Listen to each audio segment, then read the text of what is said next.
Hai guys, girls, gue mau cerita nih sedikit tentang orang yang mau ngelamar pekerjaan di luar negeri ya. Jadi gue tuh ditelepon sama sepupu gue.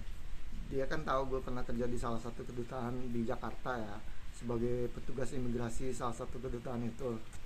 Jadi dia tahu lah, gue tahu ngerti soal imigrasi. Jadi dia nanya, sepupu gue nanya, eh Kapilar, itu kalau misalkan orang mau dapatin visa di negara X gitu ya, itu yang dilihat rekening korannya enggak sih? Terus gue bilang iya juga dan enggak gitu loh.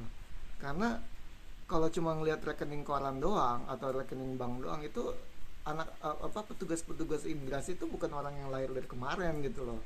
Mereka kan tahu ini orang duitnya itu duit dia sendiri atau duit pinjaman, karena jumlah uang rekening di bank itu belum tentu merupakan duitnya dia gitu loh. Jadi tujuan utama petugas imigrasi itu adalah melindungi negara di mana dia ditugasin gitu loh.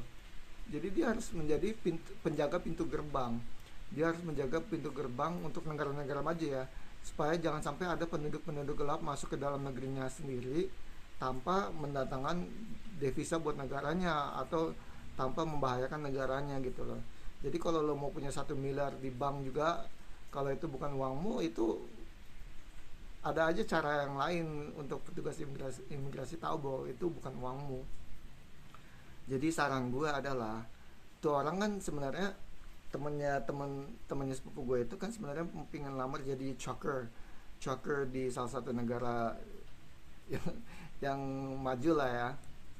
Gue bilang gini, jadi daripada lo repot-repot ngumpulin duit 1 miliar misalkan untuk ngeliat, untuk nunjukin bahwa dia itu orang mampu di Indonesia dan nggak bakalan jadi penduduk gelap misalkan gitu, itu bukan caranya gitu. Karena ujung-ujungnya itu nanti kalau dia memang mau ngelamar pekerjaan sebagai trucker atau sebagai pembawa truk, semi trucker, semi truck gitu ya, itu gue bilang sama dia mendingan bahasa Inggrisnya dulu dibagusin. Karena satu, dia harus tahu cara berkomunikasi ketika jadi trucker profesional. Dia harus tahu medan, dia harus tahu peta, dia harus bisa mampu ngirim email dan lain sebagainya lewat WhatsApp atau apa gitu,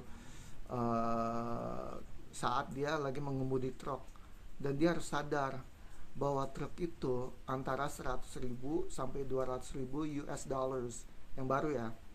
Jadi lo bayangin aja lah, orang yang mau ngelamar ke perusahaan trucking gitu, perusahaan truk ya, itu kan punya resiko tinggi. Satu truknya aja itu bisa 1 miliar lebih. Jadi nggak bisa orang abal-abal yang di hire gitu, orang asal-asalan.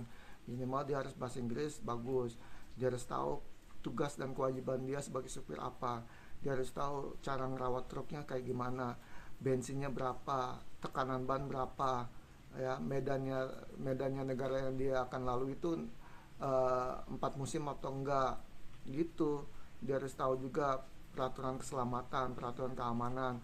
Dia harus tahu juga apa skill-skill lain yang harus dimiliki sama dia.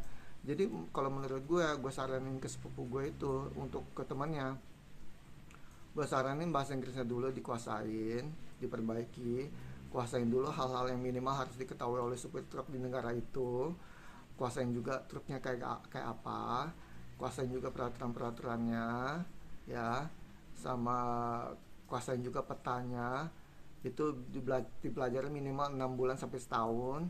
Nah baru deh ngajuin lamaran. Karena kalau kita ngajuin lamaran dulu dan kita dapat offering letter atau surat penawaran kerja, itu lebih mudah dapat visa ke negara manapun. Karena nggak begitu dicek lagi tuh uang lo ada berapa di Indonesia gitu loh sama petugas imigrasi. Yang dicek adalah lo lo bakalan jadi orang yang memberi manfaat gak ke negara yang dituju gitu loh. Jadi kalau udah ada offering letter, itu biasanya perusahaan itu mau ngebantu proses pengurusan visa gitu. Nah itu lebih enak, jadi lu nggak jadi penduduk gelap, gue bilang gitu buat temennya. Nah kalau dia mau bahasa Inggrisnya bagus ya dia kudu latihan lah gitu, kudu latihan, kudu nguasain profesinya apa. Karena nggak ngebayangin, aduh gue mau ngelamar ke negara ini jadi trucker dapat gaji sekian sebulan, wah itu banyak banget duitnya, kagak.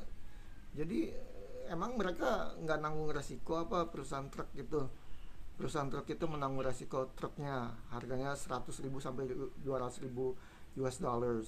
Terus udah gitu truknya juga bensinnya berapa, lalu resiko muatan yang dibawa berapa miliar misalkan, ya kan. Totalnya kita sebagai truk, pembawa truk abal-abal gitu ya, rugi deh perusahaannya, rugi mobil, rugi truk, sama rugi bensin, sama rugi muatan yang dibawa. Gimana tuh?